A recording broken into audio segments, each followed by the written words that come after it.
1 week season. Hey, and welcome in, OWS fam. So glad you are with us. We are back in the DFS lab. As always, this show presented by 1 week season, where we build a DraftKings lineup, use it as a way to talk through the upcoming slate. In this case, we're looking at week 17. And only two main slates left in this 2024 NFL season. How crazy is that? I'm your host, Cheeseman. Hope you guys, by the way, had a good Christmas yesterday. We're recording this on Thursday. Wednesday. I messed up. Thursday, December 26th. And it's time to welcome up StatATL. Stat, brother, did you play Christmas yesterday, the two-gamer? And then how was week 16? And on top of that, did you have a good Christmas? Yeah, Merry Christmas to you, Cheese. It was a good Christmas for me. I'm down in Florida visiting my parents, so get some nice warm weather. Did have a chance to play some of the Christmas Day slate yesterday. Was fine. I have a special strategy I like to put into play, but I didn't play a whole lot of rosters. I think I only had 20 rosters in play, so ran 7 uniques and then like 3 clones of each. And I think I got back about 50%.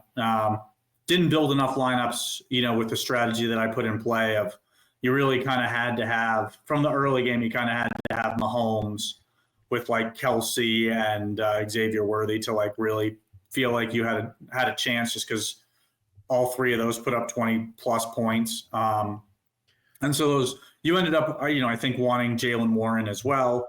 Obviously Chiefs D didn't hurt, but I think the Ravens ended up being slightly outscored them. But yeah, it was a fun slate. I enjoyed watching the games. I enjoyed watching the first game, at least. The second game wasn't really much to speak of.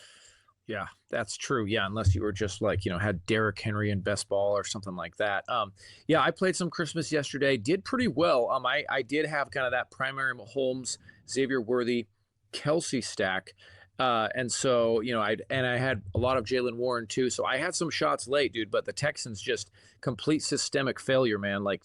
They scored 2 points and that wasn't even from their offense, just got a safety. That was it. That was I was pretty disappointed, man. They just, it is a dark day right now in Houston, man. Even though they're pretty much in the playoffs, it's looking rough, but, yeah, man, all that to say, and I had a good Christmas too. So good that we, had good holiday. Still one more to go with the new year coming up. But man, let's just jump right into this slate today. And by the way, last week's lineup that we built on the show, it didn't cash. I still think we're sitting at about 35 to 40%, I would say, wouldn't you, on the year, which is solid for single entry. But yes, certainly since we build these so early in the week. Absolutely. So, but with this, what we're going to do today is I'm excited to do this because there's only 8 games. We're just going to walk through each game really fast, kind of highlight the different like position groups for each matchup, and then we'll build our lineup. But this is something that you do every week. You do with your kind of your first look on Twitter. So you really like to go through play by play, game by game. And so with the 8 game slate, I think this could work out. Yeah, with the Christmas slate yesterday, like I haven't dove into today's or Sunday slate, so. I haven't even done the first look for Twitter or for the Discord yet. So we'll kind of do it together here on stream and kind of give the viewers a look behind the curtain. It's just kind of how we walk through, position by position. So I figure maybe we'll go game by game. We'll just kind of talk high level overview of kind of how I'm seeing it. We'll maybe talk through some positions and we'll just kind of take it from there. Yep. Yeah, it sounds good. And would you say this is kind of like how you kind of like to more or less start your weekly process? I'm going to highlight starting with this Jets Buffalo game. Yeah. So for me, I walk game by game. I kind of just give high level, like noting down my thoughts of like, hey, this is how I just see this game in general. I go position by position, kind of seeing who I like potentially in each game. Just, hey, what is this game presenting to me from the running back position, from the wide receivers? And just kind of noting that kind of stuff, maybe highlighting some guys that I like. And I'll do that for this. It's 8 games. Some weeks it's, 10, 12, 13 games. I'm just kind of noting, and I kind of build my initial kind of player pool from that. A lot of times, on a 12 game slate, it's 40, 45 guys. And then as the the week progresses, that'll condense. But this is just kind of getting a first look of what stands out, and that's how I approach every week. Love it. Awesome. Well, let's start with this first game, the Jets and the Buffalo Bills. In terms of playoffs, Buffalo is kind of in a spot where not a whole lot is going to change unless they were to lose. They're pretty much locked into the 2 seed now. So with that overview, where do you want to start here with this one? Yeah, so I think that's a really good overview. I don't think they've got a lot to play for. They're basically locked into the 2 seed, as you mentioned. They really just to lock in. They really just need to win one of the next 2 games. They've got the Jets this week and the Patriots next week, so definitely 2 winnable games for them. Just kind of looking at the quarterback spot here. This is really expensive for Josh Allen. Jets is a pretty solid D, and I just don't know that I see Josh Allen really expending himself here in this game, one that likely doesn't really mean much to them. I think if we kind of move, I think if we're sticking at quarterback, I think Aaron Rodgers is attractive. So if we look here at his game logs, he's attempted 39 or more passes in 3 out of the past 4 games. So he's throwing the ball a lot. I do really like that. He's only 5,700. And then I think, if you wanted to consider Aaron Rodgers, let's jump over to wide receiver just for a second. I think it makes the most sense to pair him with Davante Adams. I think that's an attractive pairing. Going back to let's say week 9, Adams here is looks to be a little over 11 targets a game. And only got 1 game here during that stretch where he didn't see double-digit targets. So, wide receivers have historically done pretty well against Buffalo. Last couple games, Kayshon Boutte went for 95 and a touchdown last week. And then the last 2 prior weeks, Amon-Ra and Brown went for 193 and a touchdown. Puka Nacua went for 160 and a touchdown. So, wide receivers have had a lot of strong games against Buffalo, and even certainly recently. So I think that's a spot that kind of stands out to me. Yeah. From this game. Nothing else. I think maybe running back could be interesting. Here. Just because I know we've kind of targeted Buffalo, generally a friendly matchup for opposing, rushing attacks. I think they've seen some real strong outputs. I know Achane went for 160 and a touchdown. Derrick Henry went for over 200 and 2 touchdowns. Gibbs, I think 2 weeks ago went for 114 and 2 touchdowns. I think Tyron had 2 touchdowns and 100 yards last week. And so, Breece Hall, I think, went for 170 when these teams met back in week 6. So I think that's a spot that is intriguing to me from this first game. Yes, so I think, go ahead. No, it seems like Breece Hall, his touch numbers have been down, but they did jump back up to 20 touches last week against the Rams. So, that's certainly a spot that I like with Breece Hall there. Yeah, so, I think kind of high level, I don't think there's a lot for the Bills to play for. I think at quarterback, I have interest in Rodgers. I'd pair him with Davante Adams. And then, I think James Cook, probably too expensive. Jets D is pretty decent. And then, Breece Hall, I think, would be who I would consider kind of from this game. Yep. Awesome. Okay, so let me move on to the next one here. Tennessee and Jacksonville, 2 teams that are eliminated from playoff contention. Doesn't mean that fantasy, production can't come from these games. But, overall, looking at starting with quarterback, do you like either Mac Jones or, whoever starts for the Titans? I get you summed it up well. 2 teams completely eliminated from the playoffs. Not something I'm excited to get a whole lot of action from. But on paper, it's not really a bad spot for Mac Jones. He's coming off back-to-back games with 39 or more attempts. And he posted 20 plus DK points in, 2 out of his last 4 games. So I think that he's intriguing. He's certainly inexpensive. He hasn't played a lot this season, but he started 3 games at home against the Jets, against the Texans, and the Vikings. So all of those are pretty strong defenses. And he put up 20 or more DK points in 2 out of those 3. He only had 8 points or 8.2 points against the Vikings earlier this season. But I think that he's intriguing at a low cost. The Titan, it's hard for me to get excited about the Titans and their passing game, just overall. I think if you're considering Mac Jones, I think Brian Thomas Jr., it makes a whole lot of sense. I think that the Titans do present a tougher matchup, but let's pull up the game logs for Brian Thomas. He's getting fed. Yeah, I think it's 4 straight games with double-digit targets, and he's got back-to-back games of 30 or more DK points. So I think that's a strong place for consideration. I think nothing else I like on that. Let's see. Let's go to the ground matchup here. I think this is potentially a strong spot for the Titans running backs. Pollard rushed for over 100 yards when these teams met back in week 14. But probably a little bit of a spot to monitor, some uncertainty around Pollard's health. So not sure if he's even going to play. If he doesn't, I think that makes an interesting spot for Tajay Spears. It's certainly a winnable matchup. So just kind of, let's say, a situation to monitor, but I would kind of note both of those guys. Tajay Spears he's actually been putting up some good scores lately. I mean, a lot of those are kind of a broken player or here or there going his way, but still 20 plus DK points in 2 straight.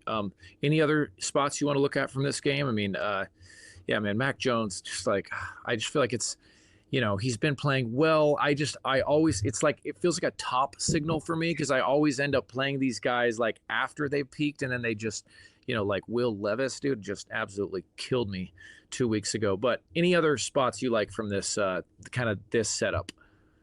Yeah, I mean, the passing game outside of Brian Thomas, I think that would be where I would go. I think in terms of if you're looking for maybe a value piece in this game, I think Chigo Okonkwo at tight end kind of stands out. He's coming off, I think, back-to-back games with 10 plus targets. Wow. Yeah. That's great. And I think in kind of his more recent history, he's seen more involvement. Let's pull up his box score. I think he's got 3 out of his fast 5 games. He's got 13.9 or more DK points. Yeah. Now, week 12 against Houston, he had 1 reception for 70 yards, a 70-yard touchdown. So that was I don't know if that's fluky, but the last 2 games, he has definitely had volume. Yeah. So I think at 3,600, obviously we haven't done a deep dive into this slate. We're just kind of doing a first look here. I think that's a spot to consider. I feel like we're always potentially starved for value as we get later into the season. So yeah. I'm going to kind of note Chig as a potential option to consider. Awesome.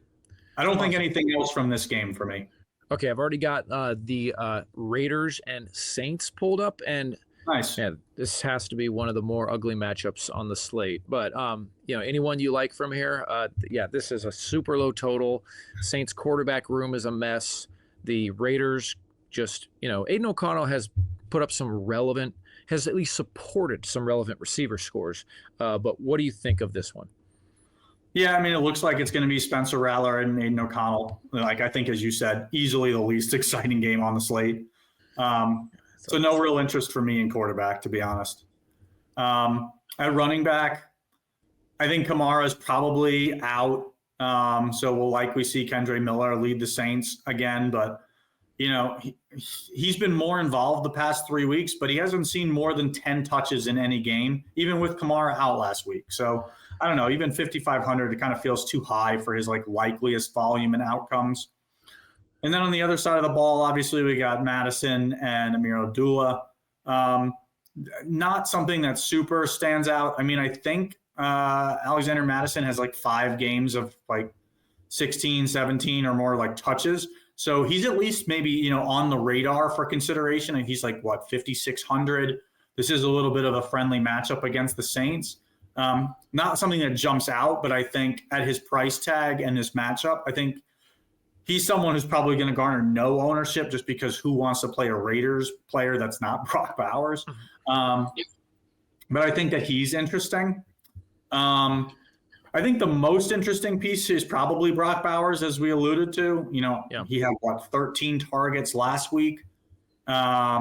He's expensive. He's by far the most, I'm going to guess, just looking at the teams that are on the slate, he's got to be by far the most expensive tight end. Yes, I think so. But, he's got 7 games of double-digit targets this season. And, Aiden O'Connell's only played 3, only had 3 healthy games. So, he started the game and he didn't get injured halfway through. And in all 3 of those games, Brock Bowers, I think, saw 11 or more targets in all 3 of them. So I feel like this is a spot where, I don't know how often people are going to want to pay up for Brock Bowers. It'll be something that we'll kind of monitor as the week goes on. But to me, that's probably the spot that stands out the most in this game would be Brock Bowers as potentially as a one-off. I don't really have any other interest. Okay, great. Okay, so let's go to Carolina and Tampa Bay. This one is, I'm guessing you have some interest in this matchup. Yeah, I mean, just kind of off the hop, I feel like these are 2 teams with better offenses than people give them credit for, and just poor defenses. So, I think, what are we, 4 games into this slate now of go first look? This is by far my favorite game. Stands out for both quarterbacks, Baker and Bryce Young. Obviously, Bryce Young a bit cheaper, more than $1,000 cheaper. I think if we kind of move to the ground games and just kind of get a feel for that, I think early on I would say Baker and Bryce Young both in consideration. Moving on to the rushing attacks, Carolina has been a team we've attacked all season on the ground. So I'm going to say this week probably no different. If we look at the more recent games against the Panthers, they've allowed, I think, 166 and a touchdown to James Conner last week, 149 yards rushing to Rico Dowdle the week before. Saquon Barkley, quote unquote, disappointed the week before that because he only went for 124 rushing yards, and he didn't score, but he was averaging 5 yards, 6 yards a carry. And then the week before that, when these teams met in week 13, Bucky Irving had a smash game. I think he went for 185 total yards and a touchdown. So definitely a spot I'm going to want to continue to target. The Bucs have to win this game to keep their playoff chances alive. And Bucky Irving, he's out-touched Rachaad White in 4 out of the last 5 games, since Tampa's bye. And I think he's seen 17 or more touches in 4 out of those 5 games. So to me, he's going to be the focal point of their backfield. So I do like him even at 6,700. He's a little pricey, but again, 4 out of the last 5 games, he's had 17 or more touches. So I don't mind that price tag. And, Carolina's kind of the nut matchup for opposing running backs. So I do like that. Yep. I think if we're looking to kind of build around this game, Tampa's a friendly matchup to opposing pass catchers.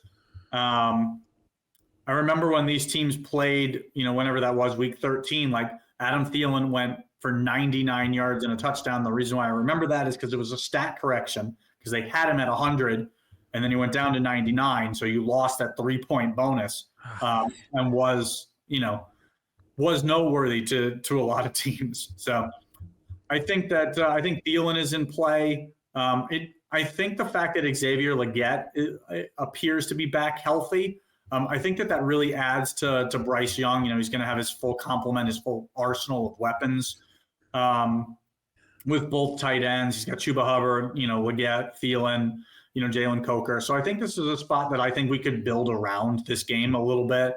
And obviously, Mike Evans is always strong just because he just doesn't have that much competition. And, Carolina isn't exactly a defense that scares you. So I think this is one we may build around, but we'll see what the remaining games kind of give us. Yep. Sounds great. Anything stand out to you on this game I didn't kind of hit on? Yeah. I would say that I would definitely lean towards Baker more than Bryce Young because both of Bryce Young's good games have come at home. So okay. I think that Carolina could still score points and push Tampa, but I personally, just my play style, I would probably lean away from Bryce Young on the road just because young quarterbacks on the road, they're just metrics wise or just kind of historical data would say that the home quarterback would you'd favor them. So that's what I would say. I definitely like the running backs. I mean, Chuba Hubbard he's starting to feel a little pricey, but I'm completely with you on the Tampa Bay backs. More just be kind of trying to figure out like if we have any read on what the timeshare will be. But other than that, yeah, I mean, this is easily like this, and then a game that we'll get to in a minute is my favorite spots on this slate. So, but yeah, with that, let's look at Dallas, Philly here. Obviously got a big amount of uncertainty with Jalen Hurts and Kenny Pickett, both questionable right now. And so we'll just have to, I mean, it's kind of hard to say like, where we're even going to be come Saturday night, Sunday morning on this one. Yeah, I think I saw this morning that the Eagles added Ian Book, like a third string quarterback to their roster. Yeah. So likely, taking precautions, it doesn't look super, strong for Hurts or Pickett. Yeah. I think kind of from a high level, like the Cowboys are eliminated from the playoffs, don't really have much to play for. And the Eagles don't really have a lot to play for either. They're very likely going to be locked into the 2 seed. Yeah. So, with Hurts kind of dealing with that concussion and the hand injury, like obviously he could play. I don't see any reason why the Eagles would rush him back. On the other side of the ball, like the Eagles have been a tough defense this year. Like I feel like kind of going a little bit under the radar. So I don't know that I don't know that I'm going to be drawn to Cooper Rush at all. Definitely not to Rico Dowdle. Like they've been real tough against the run, and Dowdle has really struggled. I mean, Dallas just in general has struggled to rush the ball. So not really a spot I'm kind of seeing a lot of stuff to like for Rush or Dowdle. I think if we're sticking on the ground, I think Saquon Barkley is intriguing. Obviously, he's expensive, but he's topped 30 DK points, I think 6 times already this season, and that doesn't include obviously a game of 29.7. So basically, like half the times in half the games this season, he's giving you 29 points or more. So it's kind of hard to ignore that, even at an 8K price, in that range. And he's also inside of like the all-time rushing and total yards record on a season. So, I feel like, the Eagles may lean on him here. It's an above average matchup against Dallas on the ground. So I kind of don't mind that.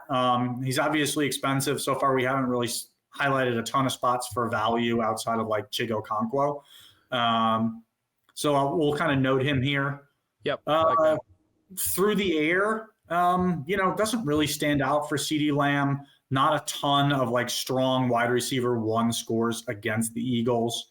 Other side of the ball, I think A.J. Brown's probably in a good spot. He's coming off back-to-back double-digit target performances.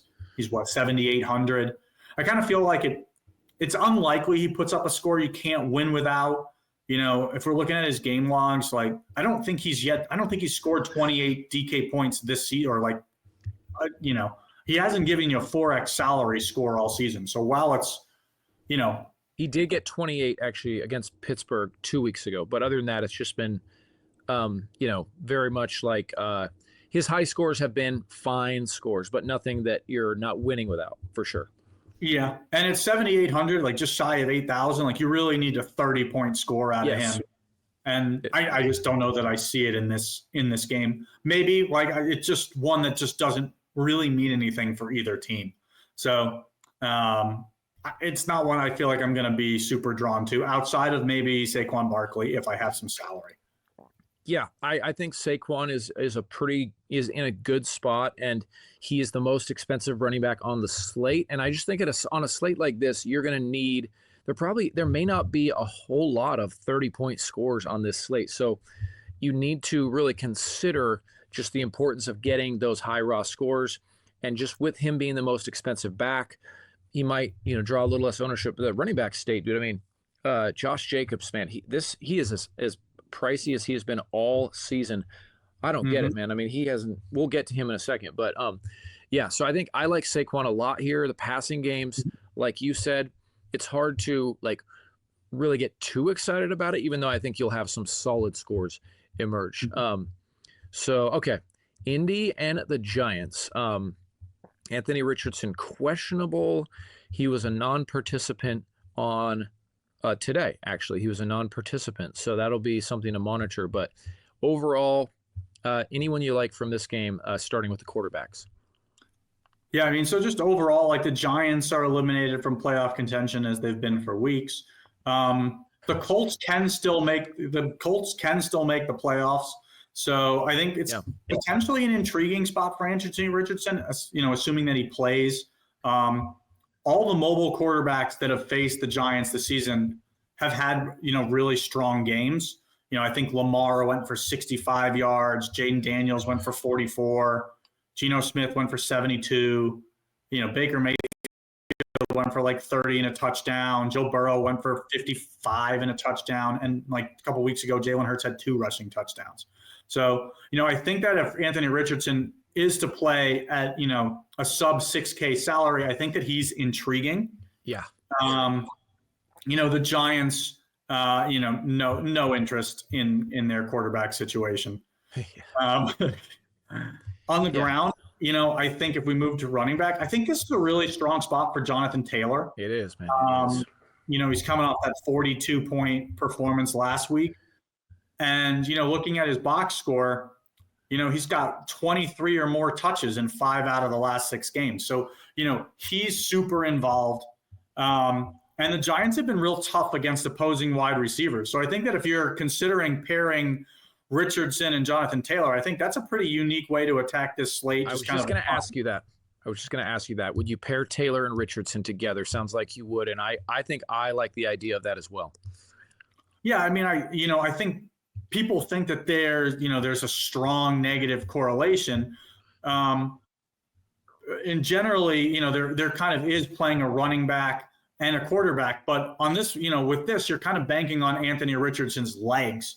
It's not like Anthony Richardson's throwing for 300, yard games. Like I don't know that he's ever done that in his career. You're kind of playing for the 50, 60, 70 yards rushing and a rushing score for, 12 points there. And then, maybe he throws for 150 and a touchdown and, gets you another 8 to 10 points. And then there you are at, the low to mid 20s, at sub 6K. And that certainly doesn't mean that Jonathan Taylor can't have a really strong game as well. So I don't mind that as well. They basically did it last week. Richardson had 21 with 11 pass attempts, and Jonathan Taylor had 43. So, okay. Yeah. Passing totally game wise, I think it's only, for me, it's none of the Colts pass catchers as we talked about. And it's probably just Malik Neighbors. He's interesting, intriguing every week. He's got double-digit targets in 7 out of the last 8 weeks. He's averaging, I think, like literally just shy of 12 per game on the season. Like he's averaging like 11.9 or 11.8 targets per game. It's just madness. So, yeah, I mean, I know he's a little bit more expensive at whatever he is, mid to high 6Ks here. But, he certainly has 25-point, 30-point upside with just the amount of, action he's seeing every week. Yeah, my only concern with Neighbors is just Drew Lock kind of sucks. But other than that, I mean, the volume is there. And so will this week he finally break through and, score a touchdown? He can easily get you 20+. So I think Neighbors is strong for sure. Anything else for this one? Or are you ready to look at the Dolphins and Browns? Yeah, let's jump into that one. Again, probably not one that's super exciting. I think both DTR and Jameis are dealing with injuries for the Browns. So, I'm going to expect Dorian Thompson-Robinson to start, probably move past that calf issue, but super, not exciting. Sticking with the Browns, Jerome Ford's been handling the backfield with Nick Chubb's injury, but, all year, I don't think he's seen more than 11 rush attempts. So he remains involved, but even in the passing game. So, probably keep him on the radar at 5,900. But I don't know. Miami's been a pretty tough matchup just across the board.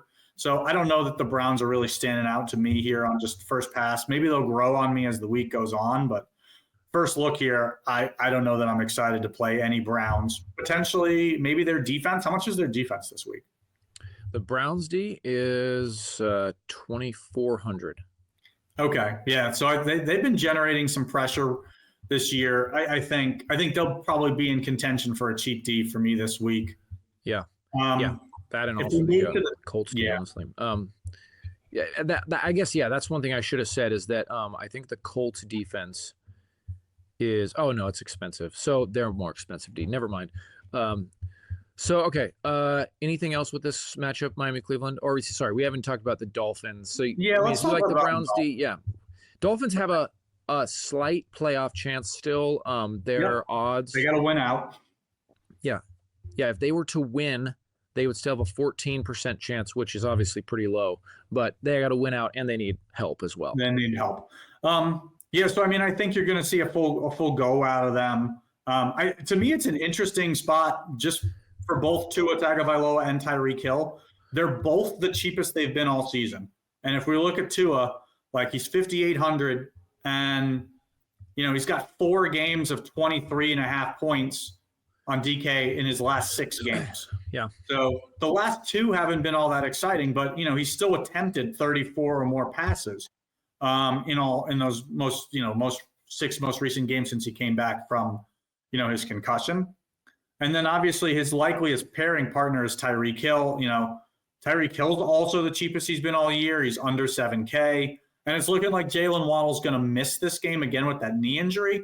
So to me, I think Tua and Tyreek kind of stand out as possibilities out of this game, and that's probably it. I think we've probably spent enough time on the Dolphins and the Browns. Packers, Vikings, obviously, as we move on to that one now. Sam Darnold, Jordan Love, really important game for Minnesota because they're still in play to get the number 1 seed. Packers, it's not as important because they can't get the number 1 seed, can't win their division, so they're kind of locked into just being on the road in the first round. But this is still a rivalry game in the division, so I feel like both these teams will come out and they'll be this will be a competitive game. Yeah, I don't disagree with you. You nailed it. Vikings got to win this one, and then next week, which is no easy task, at Detroit. But if they do win both games, I think they would get the bye and get to rest their players first week of the playoffs. Hopping in at quarterback, you see that big red, 2 next to Sam Darnold. To me, this matchup is easier than it appears on paper for him. Like the Packers have allowed 275 or more passing yards with 2 touchdowns to like almost every strong quarterback they've played. Jalen Hurts, Trevor Lawrence, Jared Goff, Tua, and Sam Darnold, when these teams met earlier this season, went for, 275 and 3. So, I think he's intriguing at 6,400. I don't think he's going to garner a lot of ownership just because people will see that, red 2 and be like, yeah, no, we're not doing that. On the other side of the ball, Jordan Love has his best game of the season when these teams played, I think back in week 4. He threw for almost 400 yards and 4 touchdowns. So I think the field is going to gravitate more towards him. But, he has some top 275 passing yards in any other game this season. And it's not like the Packers have faced a murderer's row of defenses. So, I don't know that it's a spot that really stands out for him. So we'll say some slight interest in Sam Darnold, and we'll see how that carries on as we get on to the pass catchers. We move over to the running backs. I don't know that the ground game really is standing out here. You alluded to it. Josh Jacobs is way priced up.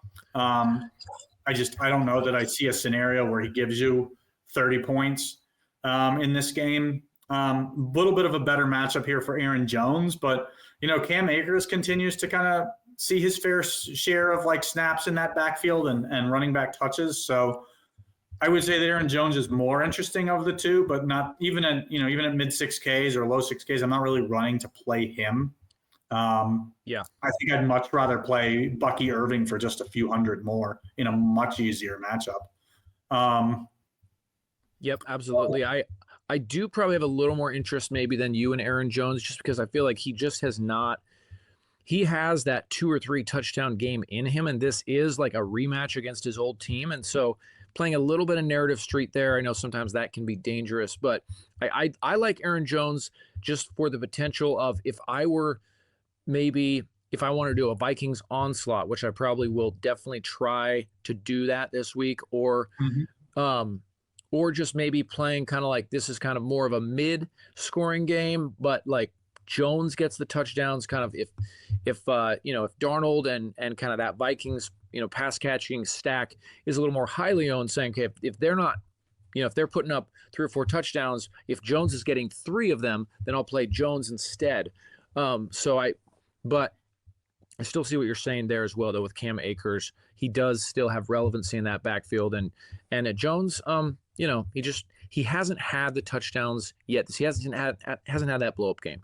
All that to say, though, where do you want to go to pass catchers next? Let's look at pass catchers. Yeah. I guess through the air, like Green Bay is one of the toughest matchups to opposing wide receivers all season. I think only A.J. Brown back in literally in week 1, where he went for 118 yards on 10 targets. He's the only wide receiver or the only pass catcher to top 89 yards. So maybe this is the spot where I will maybe be a little lighter on Justin Jefferson and Jordan Addison. Probably, hinders my interest a little bit in Sam Darnold as well, kind of seeing that his primary pass catchers are unlikely to be successful. If we move to the other side of the ball, I don't know. I think the wide receivers for Green Bay are potentially more interesting, especially if Christian Watson were to miss with his knee injury. Tucker Kraft also dealing with a hip injury. So I think if one or even both of them were to miss, Dontavian Wicks would be interesting. Luke Musgrave, who came back last week, would be both of them would kind of be an intriguing way to get access to this game, on the cheap. So yes, I think I like that. Love that. As just kind of potentials. Awesome, dude. Cool. Then let's build a lineup here, and kind of give the people, what they came to get. They want their lineup, and then we'll ship this one off, dude. So let me uncheck everyone. And where do you want to start on this? Yeah, I think let's start in that Carolina Tampa game that we highlighted, and we'll kind of shoot from the hip. So I think quarterback we could go either way. You seem to like Baker more, so let's start with Baker and just kind of see where that leaves us. I think I'm okay with doing a double stack here with Baker and going Bucky Irving and Mike Evans. I like it. Just grabbing all of their offense. And I think, if we were to run it back, obviously I like Adam Thielen. But I think maybe let's consider Xavier Legette in this one just as a little bit of a cheaper option at 4,400, just to kind of save a little bit of money there. Absolutely. We're thinking, Tampa Bay comes out and they put up points on Carolina in a big way. Yeah, I think that you could build it this way, or you could look at Adam Thielen, and who I think is probably the more likely option here to pair with maybe, let's say, Bryce Young. And I like that. And I think that you could play a running back and a pass catcher. Certainly, I think Bryce Young's got some, kind of flies under the radar, but he does have rushing upside. And I think he's got. So I'm okay with sticking with the lineup as is, and just kind of seeing how we build that out. But let's take a look at. I think that's fine. That is true, and the thing with Bryce Young too is this is a team that clearly is still competing every week. They have not given up. I think Carolina wants to just basically they want to play Young as if they're in the playoff hunt right now. So this is a team that still seems like they are 100% every week. They're playing their hardest. They're trying to win. They're coaching to win. And Tampa Bay is clearly a good matchup. So either way, you could go with this one. So, okay, where do you want to go next? So another running back we had kind of highlighted in a really strong spot was either Saquon Barkley or Jonathan Taylor. Let's go JT for the salary savings, and we'll just kind of see where that leaves us a little right around 4,000 here. Probably need to get some value pieces here. So let's get a couple value pieces. Let's grab Chigo Okonkwo that we talked about at tight end. Okay. All right, there we go. And then at defense, let's go grab the Browns. I know they were pretty cheap. I think you mentioned 2,400. Yep. All right, there we go. So that gives us a little bit more flexibility here with these last two spots. I'm not normally a big double tight end guy, but if we were to go Brock Bowers here in that really strong matchup, where does that leave us? Leaves us 3,900 left for 39, a wide receiver. What do we got here? It's got to be a wide receiver. Let's see. No, you're good. You got Wicks with the. Yeah, I think we go Wicks here. Early in the week, we're still looking at injuries, but this will at least give us an inexpensive piece to this strong game environment. And I think something else worth noting, I'm trying to do some quick math here. I think that you could make a 2v2 swap on this roster to go away. If you moved. So obviously this roster I like as is, but you could also shift away from Baker Mayfield and Xavier Legette. And for the exact same salary, you could go Bryce Young and Adam Thielen. And so I think either of those lineups would work. Wow, dude, look at that. That is nice to know. That's a nice little 2v2 swap right there. I love that. I mean, easily you have two lineups built right there. You could just a way to stack the game on both sides. Two lineups, almost a little two for the price of one action here. Stat, I love it.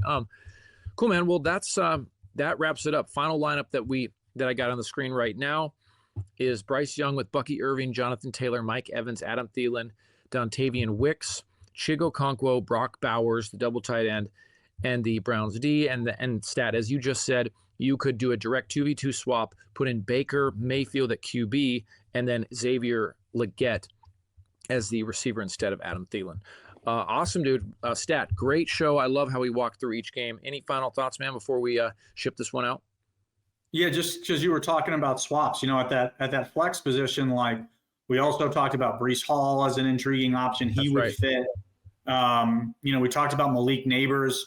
You could throw Malik Neighbors into this lineup at basically the same cost to kind of pair with Jonathan Taylor. So you've got good options on this build to just kind of make some swaps. But as always, hoping to see some OWS avatars at the top of leaderboards again this week.